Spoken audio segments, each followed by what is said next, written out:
আমরা আজকে Jessore town hall ময়দান থেকে শুরু করে শার্শা গানাপোল দিয়ে গানাপোল জড়ো হয়েছে ভারতীয় যে আগ্রাসনকে রুখে দিতে।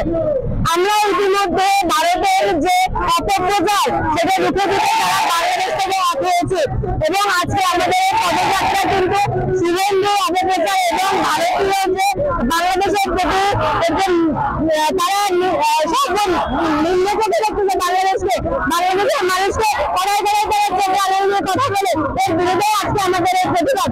ভারতীয় সরকার যদি মনে করে থাকে আমাদের স্বাধীনতাকে সে বন্ধু মনে করে সেটাকে আশ্রয় প্রশ্রয় দিয়ে তাদের প্রেসক্রিপশন পাঠাবে এবং আমাদের বিরুদ্ধে অপপ্রচার এবং বাংলাদেশে মেয়েদের সৃষ্টি করার চেষ্টা করবে তা আমরা কখনোই মেনে নেব না। এবং কথা বলে শুভেন্দু বলছে যে আমাদের পেঁয়াজ বন্ধ করে দেবে, আমাদের সবজি বন্ধ করে দেবে, কিন্তু তারা যে আমাদের চলে আমরা সেটা বোঝাতে কিন্তু আজকে আমাদের এই লং মার্চ থেকে আমাদের সাথে হয়েছে। বাংলাদেশ একটি অসাম্প্রদায়িক রাষ্ট্রের দেশ।